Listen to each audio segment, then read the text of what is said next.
civilisation contre la barbarie.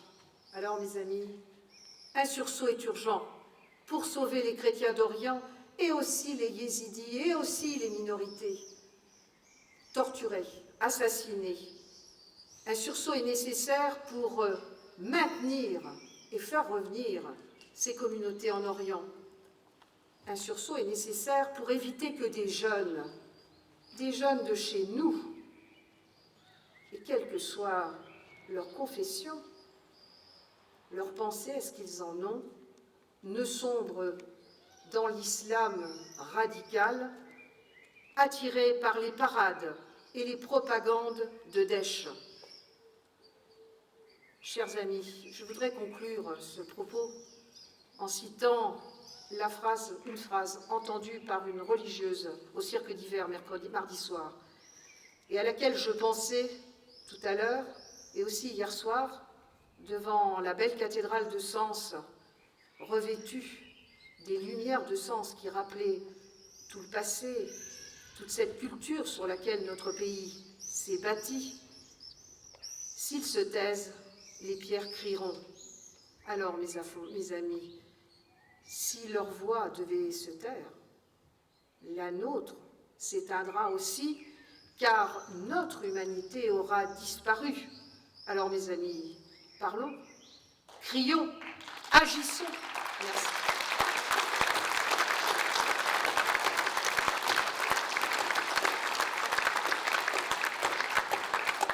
Madame le député, merci beaucoup. Monsieur le député Pierre-Yves Collet.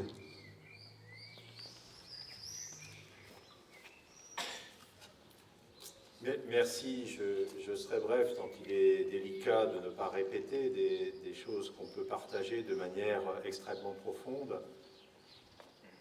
S'il est des combats qui ne peuvent pas se partager, c'est bien celui de l'humanité contre la barbarie. On ne peut pas être fraternel par morceaux. On ne peut pas s'indigner suivant les circonstances. La grandeur de la République et de l'idéal qu'elle porte, c'est que chaque citoyen, et j'en suis aujourd'hui un parmi vous, ni plus ni moins, doit porter cette universalité. Quand les chrétiens d'Orient sont persécutés, nous sommes attaqués. Quand des enfants sont égorgés, nous sommes attaqués. Quand des femmes sont vendues, nous sommes attaqués. Mais où que ce soit dans le monde, quand un humain souffre, quand quelqu'un est persécuté, quelle qu'en soit la raison, nous sommes attaqués. C'est une guerre qui commence dans notre cœur et notre esprit. Parce que si nous laissons chez nous, dans notre petit jardin personnel, la haine, l'agressivité l'emporter, comment pourrions-nous demander aux autres, ailleurs, de porter d'autres messages? Je voudrais que nous puissions puiser dans notre fort intérieur cette rigueur, cette constance, cette universalité qui fasse que jamais nous ne soyons en train de calculer. Ne soyons pas des diplomates, soyons des citoyens. Ne soyons pas trop enflammés un jour pour nous éteindre le lendemain. Ayons toujours le feu en nous pour l'idéal de la République qui est un idéal de paix, de non-persécution, de tolérance et même d'enrichissement mutuel. Je voudrais terminer ce petit propos par 3 choses. La première, beaucoup d'entre nous ont employé le mot « guerre ». Et si tant est que ce soit la mise en œuvre de tous les moyens pour combattre la barbarie, oui, c'est vrai, nous sommes, ou plutôt, nous devrions être en guerre. Nous ne sommes que partiellement en guerre. Et je voudrais dire, puisqu'on a parlé de l'Europe, qu'il y a quand même quelque chose dont la France peut être fière, alors que beaucoup nous donnent des leçons sur le plan économique, budgétaire, tout domaine de haute fraternité et de grand engagement moral. Qui se soucie de l'effort que les citoyens français font pour aller ici ou là, avec les moyens de la France, certes, mais nous y allons, et nous avons été les premiers à y aller. Si nous n'arrivons pas à entraîner avec nous, mesdames et messieurs, chers concitoyens, nous serons toujours trop faibles. Si en revanche, et l'Europe et la communauté internationale, effectivement, veut bien considérer qu'il y a la matière à combat pour l'humanité, alors nous aurons eu la fierté d'être parmi les premiers, mais nous aurons surtout le grand réconfort de n'être pas parmi les seuls, ce qui serait, je crois, pour notre génération, par rapport à celles qui nous ont précédés, une grande honte. Je voudrais également vous rappeler 2 phrases, puisque quand on manque, on vient souvent chercher les paroles des grands anciens. J'aime l'araignée, j'aime l'ortie, parce qu'on les hait. Tout être humain qui se trouve haï quelque part pour une raison ou pour une autre mérite notre soutien, notre considération, mérite que cette haine soit englobée dans notre engagement humaniste et finalement terrassée partout où elle peut renaître, et en particulier dans le cœur de chacun. Et enfin, ces mots qu'on entend très souvent quand on commémore le 8 mai ou la libération des camps. Vous savez, les mots du pasteur Niemeyer, quand ils sont venus chercher les communistes, je n'ai rien dit. Je n'étais pas communiste. Quand ils sont venus chercher les syndicalistes, je n'ai rien dit, je n'étais pas syndicaliste. Quand ils sont venus chercher les juifs, je n'ai rien dit, je n'étais pas juif. Et quand ils sont venus me chercher, il ne restait plus personne pour me défendre. Mesdames et messieurs, chers concitoyens, je ne suis pas d'Orient, je ne suis pas chrétien, mais je suis attaqué et je saurai me défendre avec vous.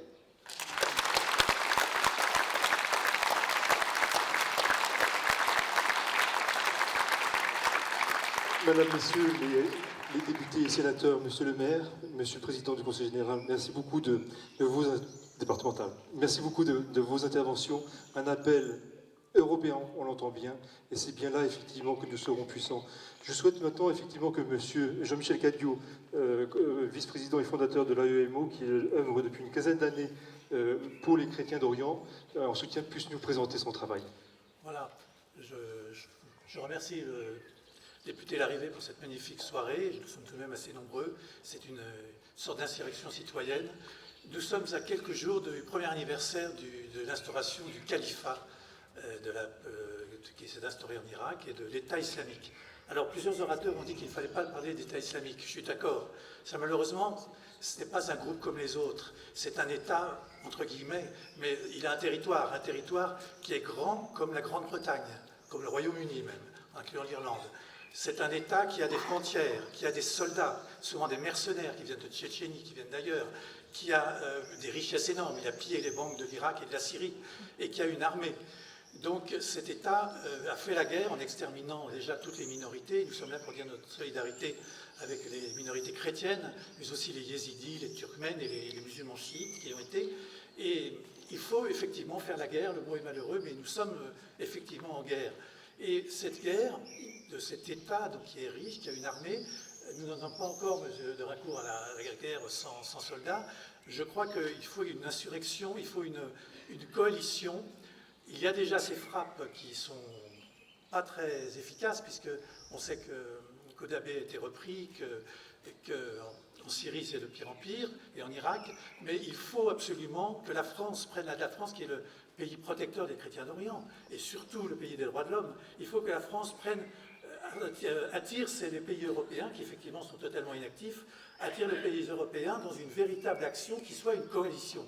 Pour défendre l'émir du Koweït, enfin pour défendre le Koweït, c'était peut-être pas une cause aussi juste que celle-là, mais en quelques jours, une armée de 500 000 personnes s'est mise en place, et la guerre a été totale, foudroyante.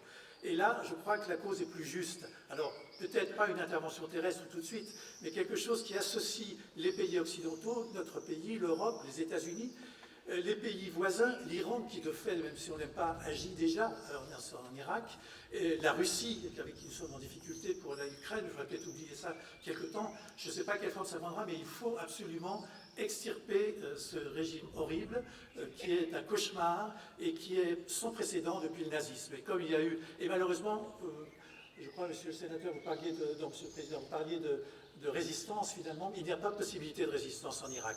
Donc il faut les aider de la manière la plus appropriée. Alors, dernière petite chose, qu'est-ce que vous pouvez faire, vous, pour aider les chrétiens et les autres minorités? Alors là, vous avez les différentes associations. Moi, avec M. Yako, dont je suis à l'AEMO, il y a l'Œuvre d'Orient, Monseigneur Golnisch, il y a la Credo et M. Karam. Vous pouvez aider déjà les gens sur place là-bas, peut-être en envoyant de l'argent, en les aidant. Et vous pouvez aussi accueillir des chrétiens qui sont ici. 1500 Irakiens sont venus depuis 6 mois grâce à l'accord du président de la République. Il y en a eu déjà du temps du président Sarkozy. Si c'est possible, que certains d'entre vous accueillent pendant 6 mois des familles, ce serait une très très belle chose. Je vous remercie.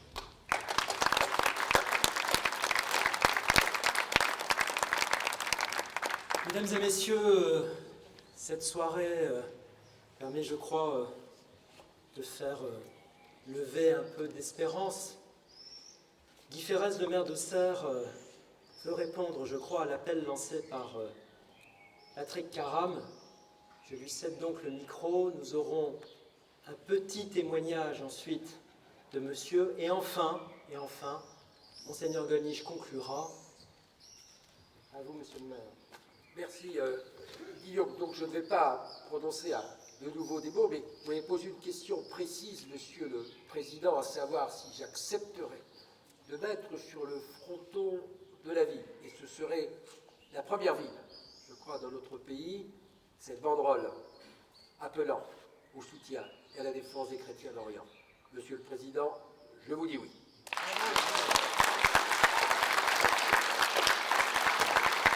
Nous serons donc la première ville de province à porter les couleurs de ce combat, rejoignant ainsi l'initiative magnifique que Claude Goesgen, député-maire du 16e arrondissement, avait prise. Je le cite car c'est Claude Goesgen qui m'a suggéré de lancer à mon tour dans nos villes, dans nos régions, la même initiative que celle que Claude a prise pour Paris. À vous, monsieur.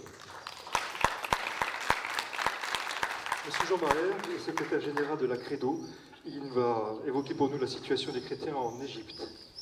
Écoutez, je voudrais vous dire tout simplement que l'Égypte elle a échappé belle. C'est-à-dire que ce qui se passe en Syrie et en Irak, c'était exactement le même scénario qu'on allait voir en Égypte. Et quand je dis on a échappé belle, c'est que le peuple égyptien a fait 2 révolutions en 3 ans. Vous connaissez une, celle du printemps arabe de janvier 2011. Vous ne connaissez pas la deuxième, où 30 millions le 30 juin 2013, 30 millions sont passés dans les rues pour dire, comme ils l'ont dit à Moubarak, Erhal dégage en français, ils l'ont dit à Morsi, le frère musulman, l'islamiste, ils lui ont dit Erhal dégage. 30 millions chrétiens et musulmans.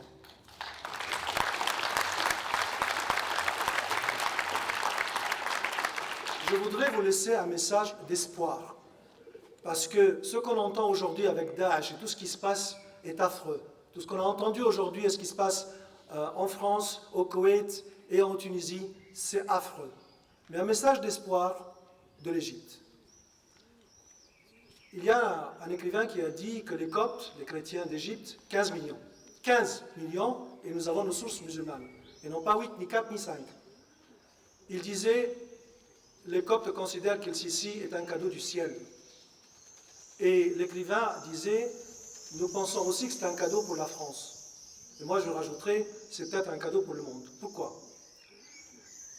Vous savez, quand il y a eu les 21 Coptes qui ont été égorgés, ce sont les musulmans qui ont demandé à Al-Sisi, il faut que tu réagisses. Il a réagi tout de suite 5 heures après, avec une frappe militaire, même si c'est symbolique.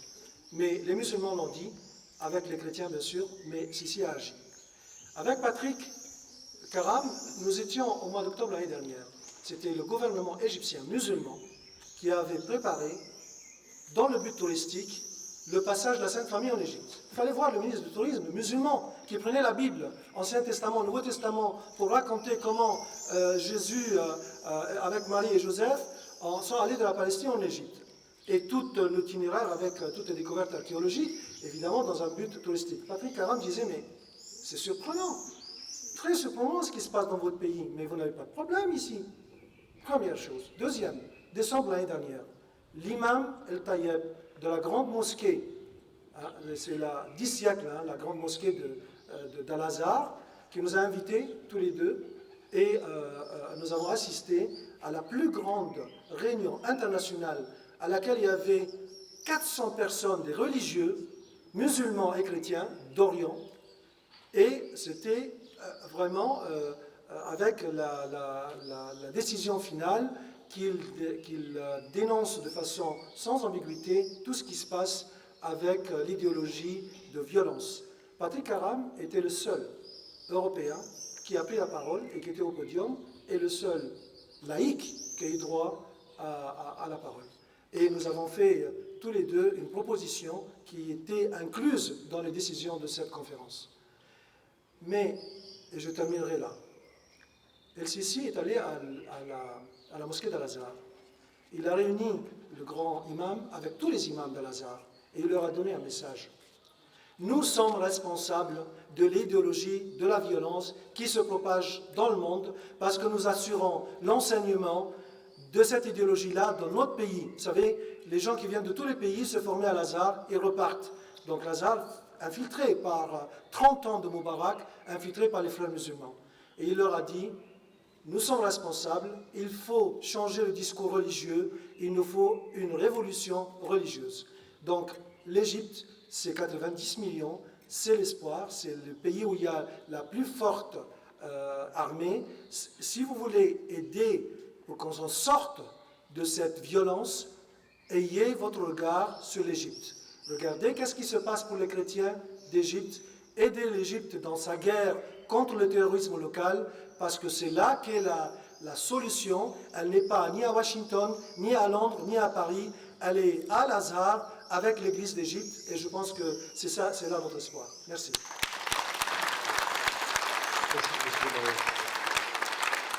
Nous souhaitons également avoir le témoignage de M. Pierre Joseph, qui est un Bourguignon et qui est membre également de la Credo. Merci de votre présence, merci pour nos parlementaires, pour les organisateurs. Tout a été dit sur le Proche-Orient et sur la Syrie, ça c'est sûr. Simplement un petit témoignage, je me rends assez souvent, assez régulièrement en Syrie. Et en tant que chrétien, je défends les chrétiens, mais je défends surtout aussi les musulmans de ces pays. Parce que leur témoignage aussi, c'est très clair. Si les chrétiens partent de la Syrie, nous partons aussi, parce qu'on n'a plus rien à faire dans cet obscurantisme qui va régner avec Daesh. La Syrie, elle est prise depuis 4 ans entre deux lames. Ça, il faut le savoir, c'est une particularité de la Syrie, différente de tout le reste, tous les autres pays du Proche et du Moyen-Orient. Première lame, c'est leurs bourreaux, c'est leurs assassins soutenus par les pays voisins. Et la deuxième lame, c'est l'Occident, c'est l'Europe, c'est la France. Depuis 82, mais surtout depuis 4 ans, ils ont appliqué un embargo, et c'est le peuple syrien qui souffre, chrétien ou autre, le plus pauvre, plus fragile. Il n'y a plus de médicaments, il n'y a plus de nourriture pour une grande partie des populations. Même les plus riches sont devenus pauvres, personne ne peut soutenir personne. C'est le chaos à l'intérieur, les gens ne pensent qu'à sortir, qu'à partir. Mais je voudrais attirer votre attention, les chrétiens de la Syrie ne sont pas une petite minorité, ils sont environ 2 millions de personnes. Donc ça fait réfléchir. Demandez à vos parlementaires et à notre gouvernement d'agir et d'arrêter cet embargo qui était imposé notamment par les États-Unis. Merci beaucoup. Bien, chacun s'exprime encore une fois avec ses mots, avec ses perceptions, dans la diversité de points de vue. Chacun malheureusement ne pourra pas prendre la parole, même si je suis, je ne vous le cache pas, assailli de demandes. Je voudrais, mesdames et messieurs, que nous entendions celui qui, comme directeur général de l'œuvre d'Orient, incarne au fond l'une des grandes voix des chrétiens d'Orient dans notre pays, Monseigneur Pascal Gollnisch. Il vous revient de conclure cette soirée.